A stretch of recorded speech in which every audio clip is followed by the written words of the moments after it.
Saudara-saudari yang terkasih, bagian kedua Injil Yohanes pasal 21, tadi kita telah melihat bahwa Kristus Sang Bangkit bekerja bersama kaum beriman, melalui bersama-sama merawat dan menggembalakan kawanan domba Allah.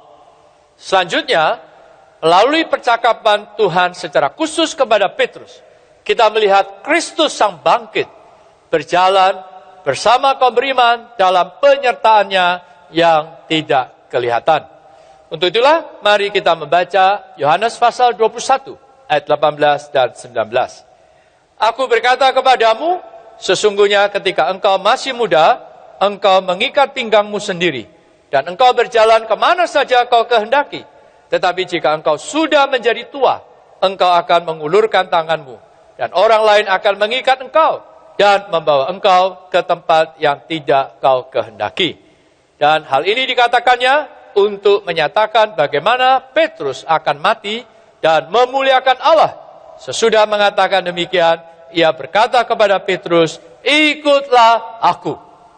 Saudari, Tuhan di sini menubuatkan mati martirnya Petrus. Dan demikianlah Petrus memuliakan Allah. Di dalam proses ini, Petrus mengikuti Tuhan, tidak bersandar dirinya sendiri, dan tidak mengikuti kehendaknya sendiri. Tuhan 2 kali berkata kepada Petrus, ikutlah aku. Bahkan ketika Petrus menanyakan nasib Yohanes, Tuhan kembali berkata kepada Petrus, ikutlah aku. Saudari, ini memberi gambaran bahwa kita hari ini perlu menempuh kehidupan mengikuti Tuhan Sang Bangkit yang telah ada di dalam kita. Dia adalah gembala yang selalu menggembalakan kita di dalam penyertaannya yang tidak kelihatan. Saudari, kita menempuh kehidupan tidak lagi bersandar kehendak kita atau maunya kita. Mari kita mengikuti Dia dengan bersandar kepada kehendaknya, yaitu agar kita boleh mengerjakan dan merampungkan amanatnya untuk memperhatikan, merawat, memberi makan, menggembalakan domba-domba Allah. Saudari, mari kita lebih memperhatikan kebutuhan orang lain, kepentingan orang lain, melebihi kepentingan kita. Sehingga melalui demikianlah kita bersama-sama dibangunkan sebagai kawanan domba Allah, dan itulah pembangunan gereja. Inilah beban Injil Yohanes. Ada hayat, ada pembangunan.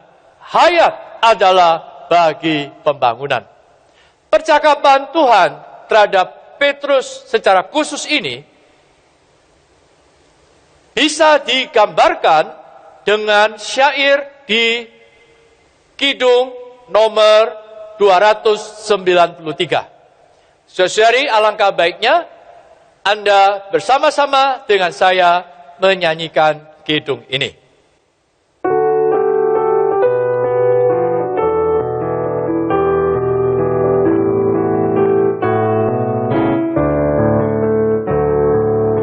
Mohon Tuhan pilihkan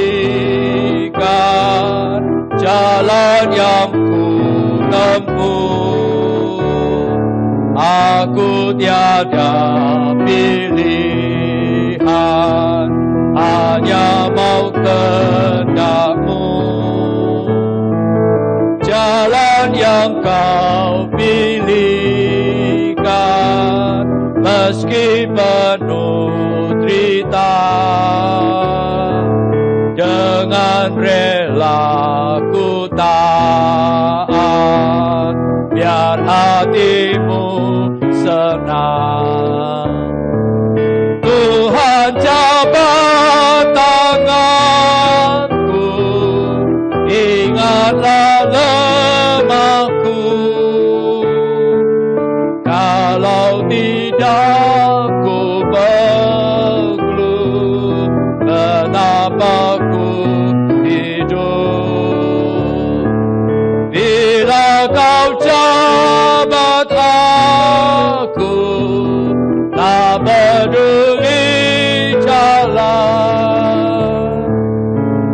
apa yang kau pilihkan,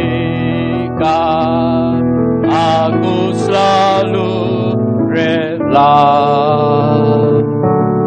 Saudari, jalan di depan kita semua tidak jelas. Tetapi kita yakin dan percaya Kristus Sang Gembala hidup di dalam kita. Penyertaannya hari ini memang tidak kelihatan.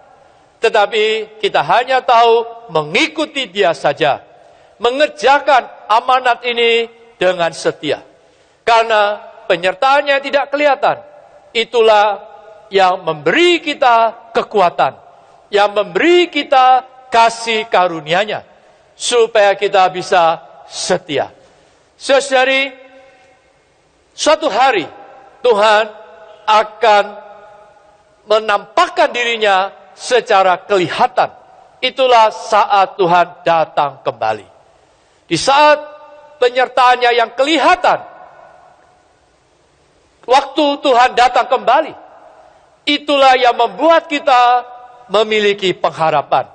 Itulah yang membuat kita bertekun sampai akhir. Saudari, Yohanes kemudian mengakhiri Injil Yohanes pasal 21 ini di ayat yang ke-25 dengan menuliskan demikian. Masih banyak hal-hal lain lagi yang diperbuat oleh Yesus. Tetapi jikalau semuanya itu harus dituliskan satu persatu, maka agaknya dunia ini tidak dapat memuat semua kitab yang harus ditulis itu. Saudari, masih banyak hal-hal lain lagi yang diperbuat oleh Yesus. 2000 tahun yang lalu, banyak hal yang diperbuat oleh Yesus. Selama 2000 tahun ini, banyak hal yang diperbuat oleh Yesus bersama dengan murid-muridnya. Saudari, di hari-hari mendatang, Tuhan juga masih banyak berbuat bersama-sama dengan kita.